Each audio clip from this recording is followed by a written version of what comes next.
Hello students, I am Dipender from Samarthya Nursing Classes.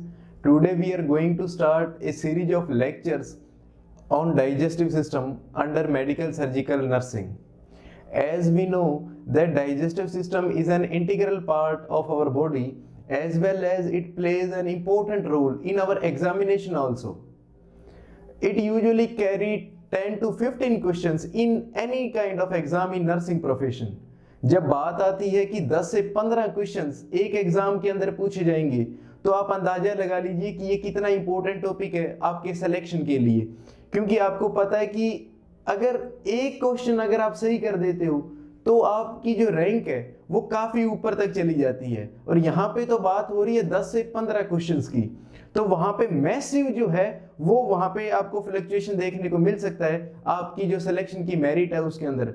तो इसलिए हम इस जो बहुत ही इंपॉर्टेंट सिस्टम है डाइजेस्टिव सिस्टम, उसके ऊपर हम बहुत ज्यादा फोकस करेंगे और बहुत ज्यादा मतलब हम वहां पे इस पॉइंट ऑफ व्यू से उसको स्टडी करने की कोशिश करेंगे कि जो एग्जाम के अंदर क्वेश्चंस आते हैं हम उनको सोल्व कर सकें। जहां पे डिटेल्स की जरूरत होगी वहां पे हम डिटेल के अंदर जाएंगे, जहां पे हमें लगेगा कि नहीं यहाँ पे डिटेल में जाने का कोई सेंस नहीं है वहां पे हम जो है क्वेश्चंस को टच करके और वहां से वापस जो है वो आगे की तरफ मूव करेंगे।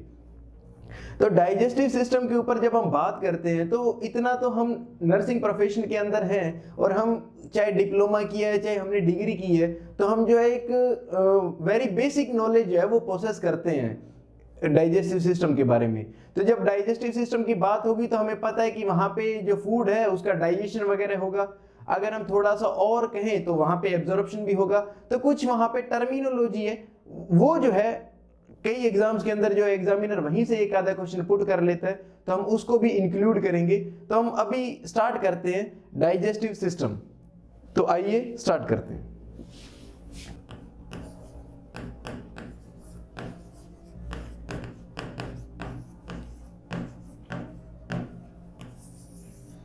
डाइजेस्टिव सिस्टम, और जैसे आप जानते हो कि कोई भी सिस्टम है तो वो डिफरेंट प्रकार के ऑर्गन्स होंगे उनसे मिलके बना होगा, और डिफरेंट प्रकार के ऑर्गन्स हैं वो डिफरेंट प्रकार के टिश्यू से मिलके बना होगा, और जो टिश्यूज होंगे वो सेल से मिलके बना होगा, और जो सेल है वो स्मॉलेस्ट यूनिट है हमारी बॉडी की। उससे ज्यादा हम अभी तक और हमारे पास हायर रेजोल्यूशन के जो माइक्रोस्कोप्स है वो अभी तक अवेलेबल नहीं है कि हम सेल से भी छोटी कोई यूनिट है उसको हम अभी तक डिस्कवर नहीं कर पाए हैं।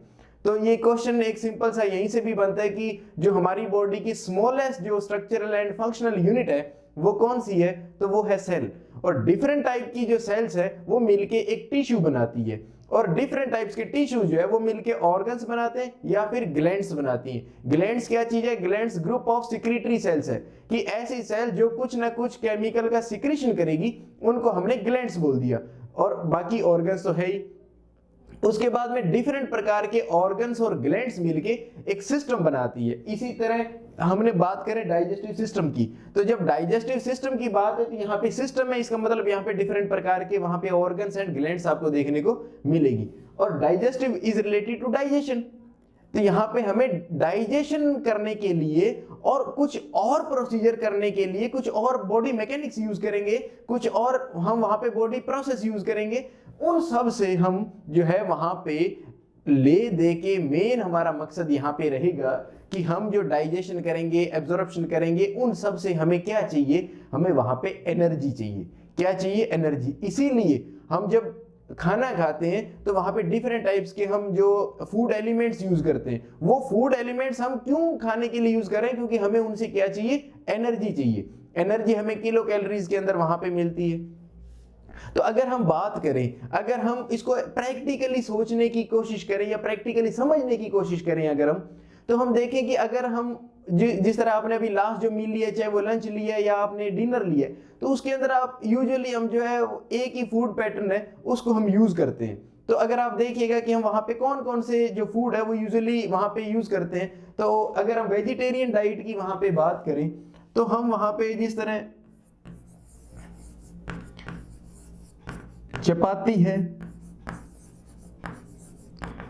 वेजिटेबल्स है, सैलेड्स है, वहां पे कर्ड हो गया, कोई हम वहां पे साथ में स्वीट भी ले रहे, इसके अलावा कोई वाटर है या आप कोई और वहां पे ड्रिंक या बीवरेजेस जो भी आप ले रहे हो वहां पे, वो आपने वहां पे यूज की है, ठीक है। उसके अलावा आप कोई जिस तरह मान लीजिए स्वीट हो गया, ठीक है, सैलेड है, इसके अलावा आप अदर्स कुछ भी और यूज कर रहे हो, अगर आप नॉन वेज डाइट के अंदर हो तो उस चीज को यूज कर रहे हो, तो यूजुअली हम इस डाइट पैटर्न को जो है फॉलो करते हैं। तो ये जो डाइट पैटर्न है जिसमें हमने ये देखा कि ये सब चीजें ले रहे हैं, ये सब चीज हमें एनर्जी देगी, ये तो हमें पता है, इसीलिए हम खाना खाते हैं। अब हमें वो एनर्जी मिलेगी, ये सब जो हमने जितना भी फूड एलिमेंट्स लिए, ये सब असल में क्या चीज है, ये हमें किस फॉर्म के अंदर मिल रहे हैं। तो ये जितनी भी आपने चीज ली है, ये आपको किस फॉर्म के अंदर एनर्जी देगी। तो वो कहता है हमें यहां पे मेन तो मिलेगी, वो है कार्बोहाइड्रेट्स, कार्बोहाइड्रेट्स। इसके अलावा प्रोटीन्स, फैट्स। मेन जो ये हमने फूड एलिमेंट्स जितने भी लिए उनसे हमें असल में हमने क्या चीज खाई है, कार्बोहाइड्रेट्स का है, प्रोटीन्स लिए, फैट्स लिए। मतलब ये जितनी भी आपने चीजें ली है उन सब में आपने क्या लिया है, वो कार्बोहाइड्रेट्स होंगे, प्रोटीन होंगे और फैट्स होंगे। मेन जो आपने डाइट के अंदर जितना ये चीज ली है उनमें से कार्बोहाइड्रेट, प्रोटीन्स एंड फैट जो है वो मेन चीज है। तो अब ये मेन है, तो इसलिए हम इसको बोल सकते हैं कि जितनी भी आपने डाइट ली उसके अंदर मैक्सिमम यही एलिमेंट्स लिए हैं, तो हम इसको बोल सकते हैं मैक्रो न्यूट्रिएंट्स। क्या वर्ड यूज कर सकते हैं, मैक्रो न्यूट्रिएंट्स। तो ये मैक्रो न्यूट्रिएंट्स है, कार्ब्स है, प्रोटीन्स है, फैट्स है, ये क्या है, मैक्रो न्यूट्रिएंट्स। मोस्टली आप डाइट के अंदर यही चीज लेते हो। फिर वो कहते हैं कि आपने मैक्सिमम ये ले लिया इसलिए इसको मैक्रो न्यूट्रिएंट्स बोल दिया आपने। अब कुछ ऐसे फूड एलिमेंट्स भी होंगे जो आपने बहुत ट्रेस अमाउंट के अंदर लिए होंगे, तो उन न्यूट्रिएंट्स जो है, इंग्रेडिएंट्स है, उनको हम बोल सकते हैं कि वो वहां पे माइक्रो न्यूट्रिएंट्स होंगे। अब आपने मैक्रो पढ़ लिया, अब हम बात करते हैं माइक्रो न्यूट्रिएंट्स की, माइक्रो न्यूट्रिएंट्स की, कि ये माइक्रो न्यूट्रिएंट्स कौन कौन से जिनको आपने बहुत ट्रेस अमाउंट में, बहुत ही स्मॉल क्वांटिटी के अंदर लिया है। तो उनकी अगर हम बात करें वहां पे, तो आपको वहां पे देखने को मिलेगा विटामिन्स, मिनरल्स, फाइबर्स। तो ये ट्रेस अमाउंट के अंदर आपने बहुत कम अमाउंट के अंदर विटामिन्स लिए, मिनरल्स लिए, फाइबर्स लिए, इनको हमने बोला माइक्रो न्यूट्रिएंट्स। जितनी हमारी बॉडी की जरूरत होती है वो उन फूड से इन चीजों को जो है मतलब एब्जॉर्ब कर लेती है और अपने अंदर स्टोर कर लेती है, विटामिन्स का, मिनरल्स का, फाइबर्स का। लेकिन ये हमारी डाइट में in comparison with macro nutrients देखें तो बहुत ही ट्रेस अमाउंट में होते हैं, इसलिए हमने इसको माइक्रो न्यूट्रिएंट्स बोला है और ये हमारे मैक्रो न्यूट्रिएंट्स है। तो आपसे पूछा जाए कि मैक्रो न्यूट्रिएंट्स कौन से हैं, कार्ब्स, प्रोटीन्स, फैट, और micro nutrient vitamins, minerals and fibres. फिर ये कहता है कि अगर हम ये चीज देखें भाई इन कार्ब्स के अंदर, प्रोटीन्स के अंदर और फैट्स के अंदर अगर हम देखें कि इनमें भी हम अगर कंपैरिजन करें तो सबसे ज्यादा हम क्या चीज वहां पे लेते हैं, तो वो कहता है आप मोस्टली 65 to 70% जो आपकी डाइट है उसके अंदर जो मेन आपने कंज्यूम किया है वो आपने वहां पे कार्बोहाइड्रेट्स कंज्यूम किए है। इसके बाद में वो कहता है आपने वहां पे 50 to 20% जो है फैट्स का कंज्यूम किए या कंजप्शन किए, और जो रिमेनिंग वहां पे आपने देख लीजिएगा 10 to जो 15% रहा है वो आपने प्रोटीन्स का यूज किए। तो आपकी डाइट के अंदर मेन जो मैक्रो न्यूट्रिएंट्स है वो कौन सा है, कार्ब या कार्बोहाइड्रेट्स है, जो आपने 65 to 70% ऑफ योर टोटल जो एनर्जी है वो आप किससे प्रोवाइड करोगे, कार्बोहाइड्रेट से। तो आपने जो मेन जो फूड एलिमेंट कंज्यूम किया है वो कार्ब्स की है, उससे आपको 65 to 75 या 65 to 70% जो एनर्जी है वो आपको किससे मिलेगी, कार्ब से, प्रोटीन 10 to 15%, और जो फैट्स है वो 15 to 20% जो है ये फूड एलिमेंट्स आपकी डाइट के अंदर एक अपना खुद का प्रोपोर्शन रखते हैं, और यही प्रोपोर्शन आपकी एनर्जी का भी है। जब आपका फूड में 65 to 70% जो कार्ब्स है तो एनर्जी भी तो 65 to 70% जो टोटल एनर्जी मिलेगी उसका 65 to 70% किससे मिलेगा, कार्ब से। और प्रोटीन से 10 to 15% और 15 to 20% मिलेगा फैट से। तो अब ये आपको चीज समझ में आ गया। अब इसमें ये जो प्रोपोर्शन है ये चेंज भी हो सकता है। अगर कोई नॉन वेज डाइट ले रहा है तो उसमें जो प्रोटीन का एलिमेंट्स है वो बढ़ जाएगा। तो ये हम यूजुअली जो मोस्टली जो वेज डाइट है उसका हम जो है वो बता रहे हैं। इसके अलावा वो कहता है कि अगर हमें ये पता करना पड़े भाई अगर जो कार्ब्स है उसका जो एक मॉलिक्यूल्स है उससे हमें कितनी एनर्जी मिलती है, प्रोटीन से हमें एक मॉलिक्यूल से कितनी एनर्जी मिलती है, फैट से जो है वो हमें कितनी एनर्जी मिलती है। ये क्वेश्चन कई बार एग्जाम के अंदर आया हुआ है, तो हम इस क्वेश्चन को भी यहाँ पे जो है वो देख लेते हैं। तो ये कहता है जो कार्ब्स है वो हमें 4 किलो कैलोरी जो है वो एक मॉलिक्यूल जो कार्ब्स का होगा उससे हमें एनर्जी कितनी मिलेगी, 4 किलो कैलोरी। प्रोटीन से भी कितनी मिलेगी, 4 किलो कैलोरी, जबकि फैट से हमें मिलेगी 9 किलो कैलोरी। फैट से कितनी मिल जाएगी, 9 किलो कैलोरी, प्रोटीन से 4 किलो कैलोरी, कार्ब से भी 4 किलो कैलोरी। तो अब देखिएगा जो फैट है वो हमें एनर्जी देखिएगा कितनी प्रोवाइड कर रहा है। एक मॉलिक्यूल अगर फैट का वहां पे बर्न होगा एनर्जी के लिए तो वो हमें 9 किलो कैलोरी एनर्जी देगा, जबकि कार्ब्स एंड प्रोटीन जो है वो हमें ओनली 4 किलो कैलोरीज देंगे। तो ये जस्ट उसका डबल हो गया एनर्जी के लिए फैट जो है वो। तो ये हमने बेसिक सी बात की भी हम जो अपने डाइट के अंदर जो भी डाइट फॉलो करते हैं उसके अंदर क्या एलिमेंट्स आपको देखने को मिलेंगे। तो उसमें कार्ब्स है, प्रोटीन्स है, फैट है, वो एनर्जी कितना देंगे, 4 किलो कैलोरी कार्ब से, 4 प्रोटीन से और 9 जो है वो वहां पे आपको फैट के एक मॉलिक्यूल के बर्न होने से मिलेगी। फिर हमने माइक्रो न्यूट्रिएंट के रूप में बताया विटामिन्स, मिनरल्स, फाइबर्स, ये माइक्रो है एज कंपेयर टू मैक्रो की ये बहुत एबंडेंट फॉर्म के अंदर हम डाइट में लेते हैं, और ये जो है वो ट्रेस अमाउंट के अंदर वहां पे हम इसको लेंगे। तो ये हमने बेसिक्स यहाँ पे बात की है।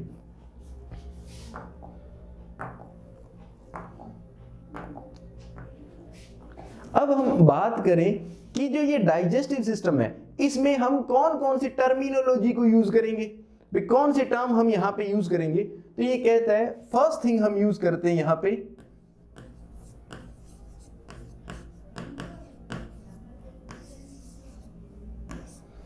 इंजेशन।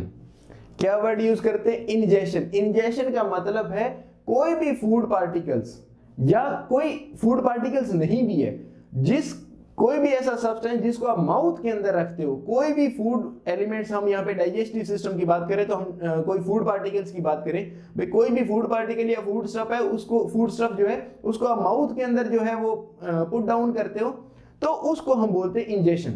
कि माउथ के अंदर कोई भी खाने की चीज को आप रखते हो और उसके बाद में उसको चबाते हो, तो ये जो इंजेक्शन का मतलब है कोई भी फूड मटेरियल्स या फूड स्टफ का माउथ के अंदर प्लेस करना उनको, तो उसको हमने बोल दिया इंजेक्शन। तो सिंपल सा वर्ड है, कोई भी चीज जब हम माउथ के अंदर रखते हैं मतलब हम क्या कर रहे हैं, इंजेक्शन कर रहे हैं, वहां पे इंजेस्ट कर रहे हैं उस फूड पार्टिकल को। इसके बाद में जैसे ही हम टीथ के द्वारा वहां पे उसको चबाने की कोशिश करते हैं तो उसको हम वहां पे नाम देते हैं मैस्टिकेशन या चीविंग। मैस्टिकेशन या चीविंग, जब हम किसी भी चीज को with the help of teeth की हेल्प से जब हम उस फूड मटेरियल्स को क्या करते हैं, चबाते हैं, तो उसको हम बोलते हैं चीविंग। और उसे मेडिकल जो हमारी टर्मिनोलॉजी के अंदर हम उसको मैस्टिकेशन बोल देते हैं। क्या बोल देते हैं, मैस्टिकेशन। इसके बाद में एक टर्म और आती है स्वेल्विंग। स्वेल्विंग का मतलब होता है जो चबाई हुई चीज है उसको निगलना। जब हम माउथ से उसको आगे की तरफ जो फेरिंग्स है, इसोफेगस है, उसकी तरफ जो धकेल देते हैं आगे की ओर, उसको बोलते हैं स्वेल्विंग। और इसी स्वेल्विंग का अगर हम टर्मिनोलॉजी के अंदर नाम देखें तो डिग्लूटिशन नाम होता है, डिग्लूटिशन। तो डिग्लूटिशन अगर कहीं पे लिखा हुआ है तो उसका मतलब होता है स्वेल्विंग, निगलना। ठीक है, ये डिग्लूटिशन या स्वेल्विंग जो है, इससे रिलेटेड एक क्वेश्चन आता है कि ये जो डिग्लूटिशन है, ये प्रोसेस जो निगलने की प्रोसेस है, इसके अंदर क्या होता है कि एक तो हम खुद एफर्ट्स करते हैं, दूसरा हमारा नर्वस सिस्टम जो स्वेल्विंग या डिग्लूटिशन है उसको कंट्रोल करता है। तो जो चीज हम खुद करेंगे वो तो वॉलंटरी हो गया कि हम हमारी मर्जी से कर रहे हैं, तो उसमें हम क्या करते हैं कि हम हमारी जो टंग है उसकी मूवमेंट करा के, टंग से मूवमेंट करा के फूड को जो मतलब है आगे की ओर धकेलते हैं, जिससे कि वो फूड जो है वो फेरिंग्स के अंदर उसके बाद में वहां पे ईसोफेगस में मूव करेगा, वो तो हमारी मर्जी से हो गया, उसको हमने बोल दिया वॉलंटरी एफर्ट्स है ये। और जो हमारी मर्जी से ना होके हमारा नर्वस सिस्टम उसको कंट्रोल कर रहा है, उसको हमने बोल दिया इनवॉलंटरी। क्या नाम दे दिया? इनवॉलंटरी। तो यहाँ पे वो क्वेश्चन आता है कि जो इनवॉलंटरी जो नर्वस सिस्टम इसको कंट्रोल करता है, तो इसको कंट्रोल करने में जो नर्वस सिस्टम का जो ब्रेन का पार्ट है वो कौन सा पार्ट वहां पे इन्वॉल्व होता है? या हम कह सकते हैं कि डीग्लूटिशन जो सेंटर है वो ब्रेन के कौन से पार्ट के अंदर होता है? ये क्वेश्चन कई बार आया हुआ है। तो इसके अंदर अगर हम बताना चाहें कि इसका जो डीग्लूटिशन सेंटर है, जो सेंटर है वो जो ब्रेन है उसका जो मेडुला ऑब्लोंगाटा है,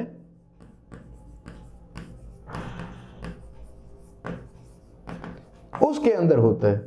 अब बात करें कि मेडुला ऑब्लोंगाटा क्या है, तो इसको हम डिटेल के अंदर नर्वस सिस्टम में पढ़ लेंगे। बस आप इतना ध्यान रखिएगा कि ये एक ब्रेन स्टेम का पार्ट है। ब्रेन स्टेम में 3 पार्ट होते हैं, mid brain, pons and medulla oblongata. तो इसका जो डीग्लूटिशन सेंटर है वो मेडुला ऑब्लोंगाटा के अंदर होता है। ये एग्जाम के अंदर क्वेश्चन आता है।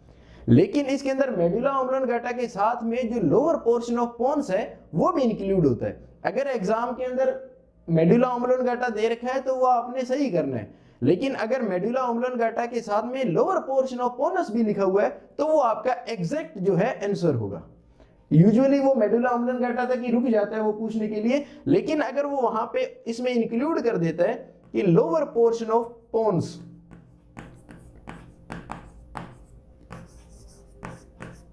तो ये पोन्स जो है इसको, इसका भी जो लोअर पोर्शन है वो इसके साथ इंक्लूड होता है, जो ये दोनों मिलके वहां पे डीग्लूटेशन की प्रोसेस है उसको परफॉर्म करते हैं। तो यूजुअली तो मेडुला ऑब्लोंगाटा तक पूछा जाएगा, लेकिन अगर वो और वहां पे स्पेसिफिकली पूछेगा तो मेडुला ऑब्लोंगाटा प्लस जो है वहां पे लोअर पोर्शन ऑफ पोनस है वो इंक्लूड होता है डीग्लूटेशन प्रोसेस को परफॉर्म करने के लिए। तो ये यहाँ पे क्वेश्चन तो डीग्लूटेशन सेंटर से ही वहां पे बन जाता है, तो ये आप याद रखिएगा। इसके बाद में एक आता है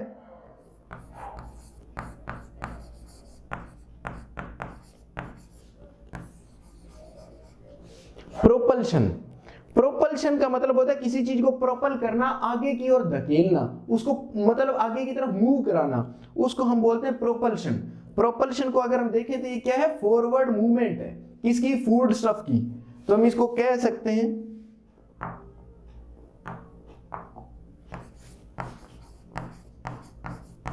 मूवमेंट ऑफ या forward movement of, forward movement of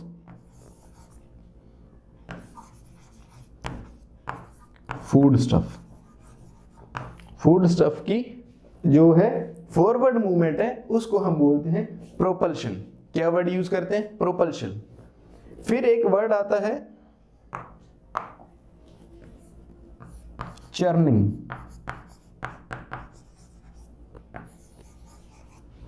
movement जो एक टर्म आती है चर्निंग। चर्निंग का मतलब होता है कि जो फूड मटेरियल्स है वो हमारी, अगर हम बात करें ओरल कैविटी की, तो आपको पता है ओरल कैविटी के अंदर सलाइवा है, तो जो फूड स्टफ सलाइवा के साथ मिक्स हो गया और उसके बाद में वो मूवमेंट करता है आगे की तरफ, तो उसको हम बोलते हैं चर्निंग। चर्निंग का मतलब होता है मिक्स एंड मूव। अगर हम एग्जैक्टली देखें तो मिक्स एंड मूव। अगर ओरल कैविटी की बात की तो सलाइवा के साथ मिक्स होगा। अगर हम स्टमक के अंदर बात करते हैं तो जो गैस्ट्रिक जूस है उसके साथ जो है वो मूवमेंट, उसके साथ जो पूरा मिक्स होता है और उसके बाद में वो स्टमक से आगे की तरफ, इंटेस्टाइन की तरफ जो है वो मूव होता है। तो चर्निंग के अंदर जो है वो 2 चीज वहां पे आपको देखने को मिलेगी। एक क्या देखने को मिलेगी? पहले वो मिक्स होगा।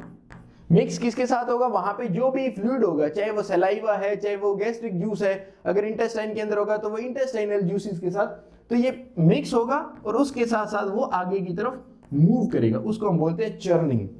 क्या वर्ड यूज करेंगे? चर्निंग। ठीक है। इसके अलावा वहां पे और आप देखना चाहें तो आप देख सकते हैं जिस तरह कि और हमें वहां पे क्या देखने को मिलेगा, तो एक हमें वहां पे देखने को मिलेगा हम बोल सकते हैं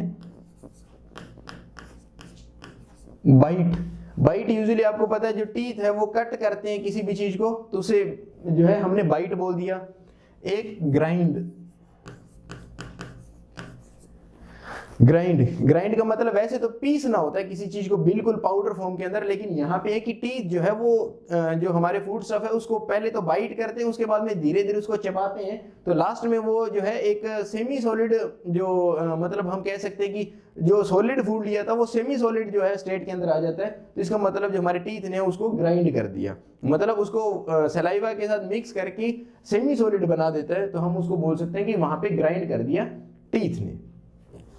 ठीक है, इसके अलावा वहां पे और आपको वर्ड देखने को मिलेगा, जिस तरह आप बोल सकते हो हम अभी यूजुअली बात कर रहे हैं जो इनिशियल जो हमें वर्ड्स अभी हम जो भी स्पेसिफिक स्ट्रक्चर पढ़ेंगे उसके अंदर देखने को मिलेगा। जब हम स्टमक है, स्मॉल इंटेस्टाइन है, वहां पे जो वर्ड यूज करेंगे उसको हमें जो है एक बारी डेप्थ के अंदर जाने पे आपको वो चीज समझ आएगी, अभी यहाँ पे वो चीज समझ नहीं आ पाएगी। फिर हम एक वर्ड यूज कर लेते हैं डाइजेशन। डाइजेशन, इसके लिए हम देखते हैं इसको, ये चीज आप गौर कर लिया होगा आपने, इसको एक बार हटा देते हैं। जो ये डाइजेशन है, डाइजेशन का मतलब होता है कि जो आपने फूड जो पार्टिकल या जो फूड स्टफ है जो आपने ओरल कैविटी के अंदर इंजेस्ट किया है, वो जब मतलब लार्ज साइज से जब वो स्मॉल साइज के अंदर जो है वो ब्रेक डाउन हो जाते हैं, तो हम बोलते हैं कि उसका डाइजेशन जो है वो स्टार्ट हो गया। मतलब किसी भी लार्ज फूड स्टफ का स्मॉल फूड स्टफ के अंदर ब्रेक डाउन होना, उसे हम क्या बोलते हैं? डाइजेशन। तो इस वर्ड को आप देखिएगा,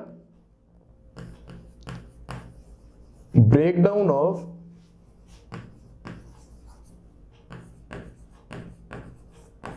large food stuff into smaller ones।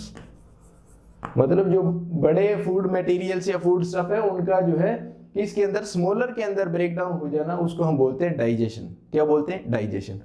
यह जो डाइजेशन है ये जब हम आगे की तरफ और ज्यादा एडवांस के अंदर स्टडी करेंगे तो वहां पे हमें पता लगेगा, तो उस टाइम में हम और डिटेल में बात करेंगे। यहाँ पे एक सुपरफिशियली बेसिकली मैं आपको बताना चाहता हूं कि ये जो डाइजेशन है ये 2 टाइप्स का होता है। एक तो होता है मैकेनिकल, एक होता है केमिकल। तो मैकेनिकल और केमिकल। तो ये कहते हैं जो मैकेनिकल डाइजेशन होगा वो टीथ यूजुअली जो ओरल कैविटी के अंदर होगा वो टीथ की हेल्प से होगा, कि जो टीथ है उसको जो आपने सॉलिड लिया था या जो आपने उसको लार्ज जो साइज के अंदर या लार्ज क्वांटिटी में लिया था उसको वो धीरे धीरे चबा चबा के उसको जो है मैकेनिकली डाइजेस्ट करके उसको जो है स्मॉलर फॉर्म के अंदर ले आएगा, तो उसको हमने बोल दिया मैकेनिकल डाइजेशन।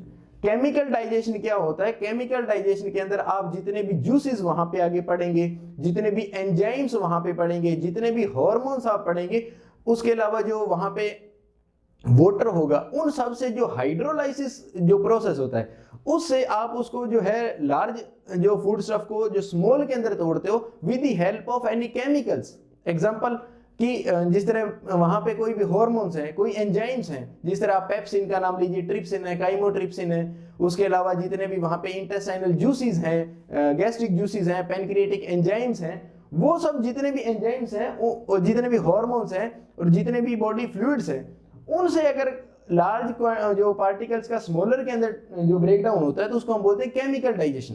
क्या वर्ड यूज करते हैं? Chemical digestion. तो मैकेनिकल किससे होगा? जिसके अंदर कोई चीज फोर्सफुली होगी, तो जो टीथ से जो फोर्स लगेगा उससे अगर लार्ज जो फूड स्टफ है वो अगर स्मॉलर के अंदर आते तो वो मैकेनिकल डाइजेशन हो गया। और वहीं अगर वहां पे किसी केमिकल का यूज हो रहा है, चाहे हार्मोन्स है, एंजाइम्स है, बॉडी फ्लूइड्स है, उनकी वजह से अगर लार्ज पार्टिकल स्मॉलर के अंदर ब्रेक डाउन होता है तो उसको हम बोलते हैं कि केमिकल डाइजेशन हो रहा है। और यूजुअली देखा जाए तो मैकेनिकल डाइजेशन जो है वो बहुत ना के बराबर, अगर हम ओवरऑल बात करें डाइजेशन की, तो जो मोस्ट ऑफ डाइजेशन है वो केमिकल डाइजेशन होता है। बहुत मतलब स्मॉल जो हम बोले कि प्रोपोर्शन के अंदर जो फूड स्टफ का डाइजेशन होता है वो मैकेनिकल के अंदर होता है। यूजुअली हम ओरल कैविटी के अंदर या इसोफेगस के अंदर हल्का सा जब हम अपनी तरफ से वहां पे करते हैं या वहां पे जो स्केलेटल मसल्स हैं अपर जो और जो उसको सुपीरियर है ना, वहां पे हम बोल सकते हैं कि मैकेनिकल डाइजेशन हो सकता है। बाकी जगह जो है हम वहां पे बोलते हैं कि वहां पे केमिकल डाइजेशन होगा। इसी वजह से जो केमिकल डाइजेशन होता है उसको हम ट्रू डाइजेशन या रियल डाइजेशन के नाम से जानते हैं, कि असल में डाइजेशन का मतलब तो जो केमिकल से हो रहा है वही है, मैकेनिकल वाले को हम इतनी ज्यादा इंपॉर्टेंस नहीं देते, इसलिए हम जो केमिकल डाइजेशन है उसको हम ट्रू डाइजेशन या वहां पे रियल डाइजेशन के नाम से भी जो है उसको कंसीडर करते हैं। तो इसको केमिकल डाइजेशन को हम ट्रू या रियल डाइजेशन भी बोलते हैं। तो ये सिंपल सी चीज होगी कि जो ट्रू या रियल डाइजेशन किसको बोलते हैं, केमिकल डाइजेशन को, जो किसकी मदद से होगा, बॉडी फ्लूइड्स या केमिकल जो हार्मोन्स या एंजाइम है उसकी वजह से, जो टीथ वगैरह की वजह से जिसमें कि वहां पे फोर्स लगा हो उसे हम मैकेनिकल डाइजेशन बोलेंगे। और ये हमने यूजुअली जो सिंपल सी टर्मिनोलॉजी है उसको हमने यहाँ पे देखा है। अब हम ये देखना चाहते हैं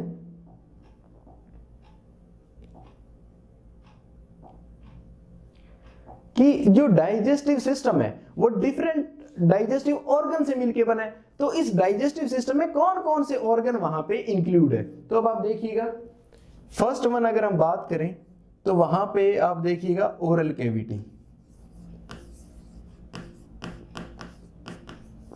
दूसरा आप वहां पे देखें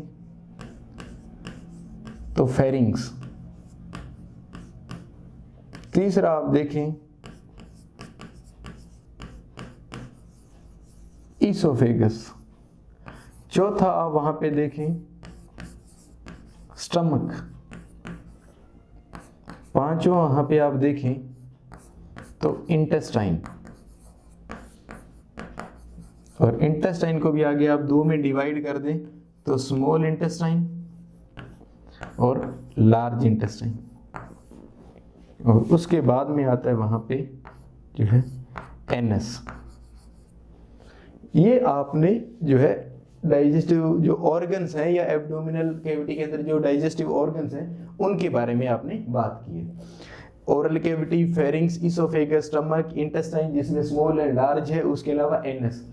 अगर आप कभी गौर किया हो तो ये जितने भी हमने ऑर्गन्स लिखे हैं ये एक पूरी, जिस तरह मान लो कैनाल के अंदर होते हैं, एक पूरी डक्ट होती है, कंटिन्यूअस डक्ट होती है, इनके बीच में कोई गैप नहीं होता। इसलिए इस जो मतलब कैनाल है जो एक पूरी इस तरह से कंटिन्यूअस जो डक्ट है, इसको हम एलिमेंट्री जो है कैनाल के नाम से जानते हैं। क्या नाम से जानते हैं इनको? इन सब को हम किस नाम से जानते हैं? Alimentary canal.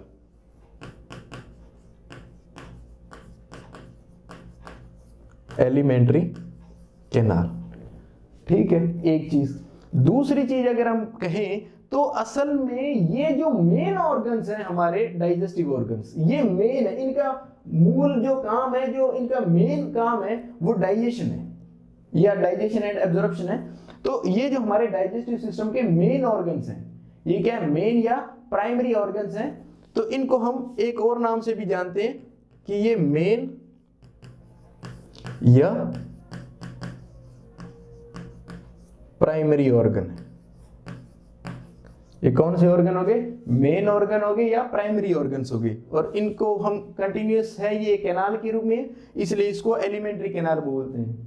ठीक है, अगर आपने जो है हिंदी मीडियम के अंदर पढ़ा है तो इसको अपने छोटी क्लासों के अंदर आहार नाल बोलते थे, आहार नाल, तो ये एलिमेंट्री कैनाल को ही बोला जाता है। तो ये जो हमारे मेन ऑर्गन्स है। अब आगे बात की, ये मेन ऑर्गन है, इसका मतलब इसके कोई हेल्पिंग या एसेसरी ऑर्गन्स भी होंगे जो इनको सपोर्ट करते होंगे किसी ना किसी तरीके से।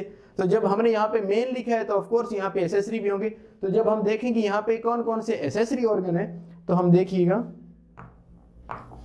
यहां से स्टार्ट करें तो सबसे पहले हमें वहां पे जो एसेसरी ऑर्गन के अंदर देखने को मिलता है वो है सलाइवरी ग्लैंड्स। Salivary glands. इसके अलावा वहां पे जो टीथ है हमारे, उसके अलावा जो टंग है, इसके अलावा जो लीवर है, गॉल ब्लैडर है, और जो पेनक्रियाज है।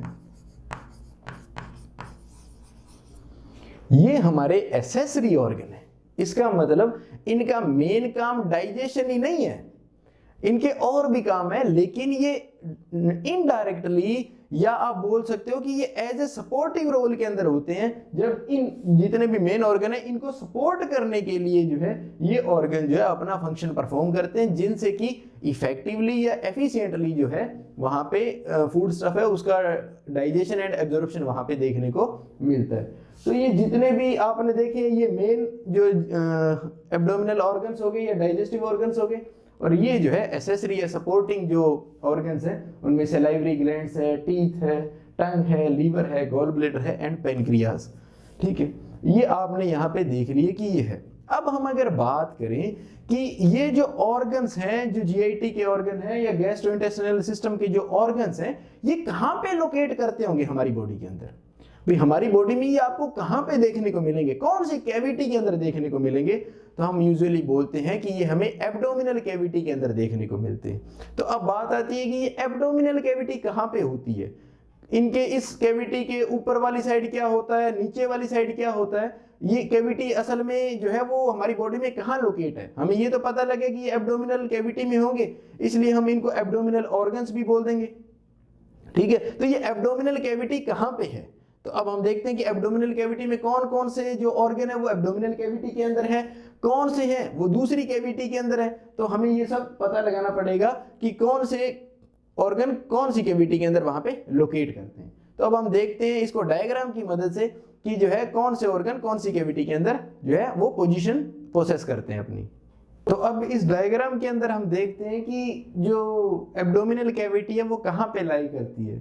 तो ये हमने देखा कि ये जो एब्डोमिनल कैविटी है ये जो है ऊपर थोरेसिक कैविटी है और नीचे पेल्विक कैविटी है, उन दोनों के बीच में जो है वहां पे एब्डोमिनल कैविटी जो है वो लाई करती है। तो अब जब एब्डोमिनल कैविटी के ऊपर हमें सुपीरियरली पता लग गया कि वहां पे थोरेसिक कैविटी है, तो थोरेसिक कैविटी और जो एब्डोमिनल कैविटी है उन दोनों को डिफरेंशिएट करने के लिए वहां पे डायाफ्राम होता है। कौन होता है? डायाफ्राम। जो डायाफ्राम से अबव जो है उसे हम थोरेसिक कैविटी बोलते हैं, और डायाफ्राम से जो नीचे की तरफ है उसे हम एब्डोमिनल कैविटी बोलते हैं। और यहाँ पे नीचे इंफीरियरली जो एब्डोमिनल कैविटी के नीचे जो कैविटी है वो वहां पे पेल्विक कैविटी रहती है। कौन सी रहेगी? Pelvic cavity. ठीक है, अब अगर हम देखें तो हमें पता होगा कि जो हमने जो पिछली स्लाइड के अंदर वहां पे ऑर्गन्स लिखे थे कि ओरल कैविटी, तो हमें पता है ओरल कैविटी या बकल कैविटी जो हमारा माउथ है उसको हम बोलते हैं। उसके बाद में हमने लिखा था फेरिंग्स जो पोस्टीरियर साइड के अंदर जो है वहां पे रहेगा ओरल कैविटी के। उसके बाद में आती है ईसोफेगस। ऑफ कोर्स ईसोफेगस कहाँ से आएगी? थोरेसिक कैविटी के अंदर से आएगी। तो यहाँ पे थोरेसिक कैविटी में जो है वहां पे ईसोफेगस रहेगी, लेकिन जहाँ पे मेजॉरिटी ऑफ ऑर्गन है वो कहाँ रहेंगे? एब्डोमिनल जो कैविटी है उसके अंदर रहेंगे। अब हम देखते हैं कि एब्डोमिनल कैविटी में कौन कौन से ऑर्गन वहां पे लाई करते हैं। तो ये देखिएगा इसके अंदर ये जो है यहां पे हम इनको लिख सकते हैं, ये ईसोफेगस हो गई।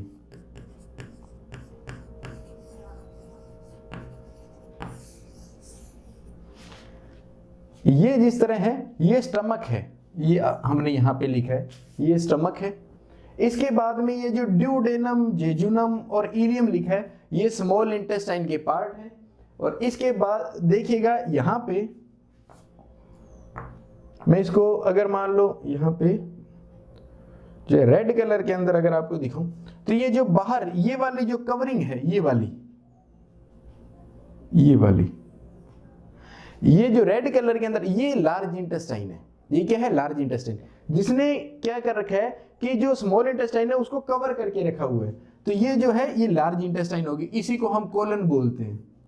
ठीक है, तो ये हमने यहाँ पे दिखा है। और नीचे ये जो है रेक्टम, और रेक्टम के बाद में एनस, ये यहाँ तक हमने बताया। तो थोरेसिक कैविटी में जो आ गया वहां पे आपके ईसोफेगस, उससे ऊपर फेरिंग्स एंड ओरल कैविटी, और जो एब्डोमिनल कैविटी में रहेगा वो है क्या कहते हैं? स्टमक। उसके बाद में स्मॉल इंटेस्टाइन और लार्ज इंटेस्टाइन। उसके अलावा अगर हम और नेक्स्ट स्लाइड के अंदर देखें तो हमें दूसरी एसेसरी ऑर्गन्स भी देखने को मिलेंगे। जिस तरह ये आ गया लीवर, ये जो लीवर है ये इस तरह से है, ये लीवर, ये भी एब्डोमिनल कैविटी का पार्ट है। इसी तरह ये स्टमक के पीछे की तरफ यहाँ पे जो पोस्टीरियरली यहाँ पे आपको स्प्लीन देखने को मिलेगी। इसी तरह जो अगर आप इसके अंदर ये देखिएगा, ये वाला पार्ट, ये वाला यहाँ पे ये गॉल ब्लैडर है। जो गॉल ब्लैडर है वो जो लीवर है उसके पोस्टीरियर और इंफीरियर होता है, मतलब हम बहुत उसका हल्का सा हिस्सा जो है हमें गॉल ब्लैडर का देखने को मिलता है। अगर हम एंटीरियर व्यू से दिखेंगे बहुत कम, ना के बराबर दिखेगा। बाकी ये स्मॉल इंटेस्टाइन और लार्ज इंटेस्टाइन के अंदर तो है ही। तो यहाँ पे जो स्प्लीन है वो हमें दिख रही है, लीवर है और गॉल ब्लैडर है। इस ये जो एसेसरी ऑर्गन के अंदर हमने लिखा था लीवर एंड गॉल ब्लैडर, और इसके बिल्कुल पीछे की साइड पैनक्रियाज भी होगा जो हमें यहाँ से नहीं दिख पा रहा। तो इसके नीचे यहाँ पे इसके पीछे वाली साइड वहाँ पे पैनक्रियाज भी होगा, तो जिसे हमने एसेसरी ऑर्गन के रूप में मानना है। तो ये हमने यूजुअली देखा है भी कौन से ऑर्गन है। अब अगर हम ये देखें कि हम ये जो एब्डोमिनल कैविटी है इसको जिस तरह की ये जो एब्डोमिनल कैविटी है इसको अगर हम जो है वो डिवाइड करने की कोशिश करें, अगर हम इसको डिवाइड करने की कोशिश करें तो हम इसको इस तरह से अगर 4 पार्ट के अंदर डिवाइड करें, इसको हम अगर 4 पार्ट के अंदर डिवाइड करें तो हमें इनको नाम देना पड़ेगा, ठीक है। फिर मैं ये कहूं कि अगर हम इसको 9 क्वाड्रेंट्स या 9 पार्ट्स के अंदर डिवाइड करना चाहें तो ये इस तरह से हम इसको डिवाइड कर सकते हैं। तो ये 1 2 3 4 5 6 7 8 9 हम इसको 9 क्वाड्रेंट्स के अंदर डिवाइड कर सकते हैं। तो ऐसा डिवाइडेशन करना क्यों जरूरी पड़ा? ये इसलिए पड़ा कि जब हॉस्पिटल सेटिंग के अंदर जो पेशेंट हमारे पास आएंगे तो वो पर्टिकुलर हमें बोलते हैं कि हमारे एब्डोमेन के इस जगह वहां कोई पेन हो रहा है, डिस्कम्फर्ट हो रहा है, या उसको वहां पे बर्निंग सेंसेशन है, ठीक है। तो वो सब चीजें हमें तभी पता लगेगी, हम उस चीज को इवालुएट कर सकेंगे जब हमें पता लगेगा कि जहां पे जिस पोर्शन के अंदर वो हमें कंप्लेन बता रहे उस पोर्शन में कौन से ऑर्गन है वो लोकेट करते हैं। उसके लिए हमें इनको पहले 4 क्वाड्रेंट के अंदर देखना पड़ेगा डिवाइड करके, फिर हम इसको 9 क्वाड्रेंट्स के अंदर डिवाइड करके देखते हैं। तो अब देखिएगा अगर हम इसको 4 क्वाड्रेंट में डिवाइड करें तो इसमें इसको हम राइट अपर क्वाड्रेंट का नाम देंगे, इसको राइट लोअर क्वाड्रेंट, ये लेफ्ट अपर क्वाड्रेंट और इसको लेफ्ट लोअर क्वाड्रेंट। तो वही बात होगी, जो राइट साइड वाले हैं वो राइट क्वाड्रेंट हो गए और जो लेफ्ट वाले वो लेफ्ट। फिर हमने इसको 4 में किया तो ऊपर वालों को अपर क्वाड्रेंट और नीचे वालों को लोअर क्वाड्रेंट। तो ये राइट अपर, ये राइट लोअर, ये लेफ्ट अपर और ये लेफ्ट लोअर, ये 4 क्वाड्रेंट के अंदर हमने एब्डोमिनल कैविटी को जो है वहां पे डिवाइड करने की कोशिश की है। फिर वो कहता है इसको और ज्यादा अगर हम करें तो हम इसको अगर 9 क्वाड्रेंट के अंदर डिवाइड करने की कोशिश करें तो कैसे करेंगे? तो ये कहता है कि ये 4 से हम इसको 9 के अंदर ले आए। अब 9 के अंदर ये कहता है कि जिस तरह ये वाला अम्बलाइकल रीजन है, जो हमारा मिडिल पार्ट हम जो इसको बोलते हैं जहां पे हमारी अम्बलाइकस होती है उसको हमने अम्बलाइकल रीजन बोल दिया, ठीक है। उससे ऊपर वाले को एपीगैस्ट्रिक रीजन बोला। तो एपीगैस्ट्रिक का मतलब हो गया कि जो एपी अपर वाली साइड है वो एपी, और इसी तरह जो नीचे है वो हाइपोगैस्ट्रिक रीजन। इसी तरह जो राइट साइड वाले हैं उसको हमने देखिएगा राइट हाइपोकोंड्रिक रीजन, इधर जो लेफ्ट में वो लेफ्ट हाइपोकोंड्रिक रीजन। इसी तरह राइट हाइपोकोंड्रिक रीजन से नीचे जो अम्बलाइकल से जस्ट लेटरल साइड में, चाहे वो लेफ्ट है चाहे राइट है, उसको हमने लंबार रीजन बोला। क्या रीजन का नाम दिया? Lumbar reason.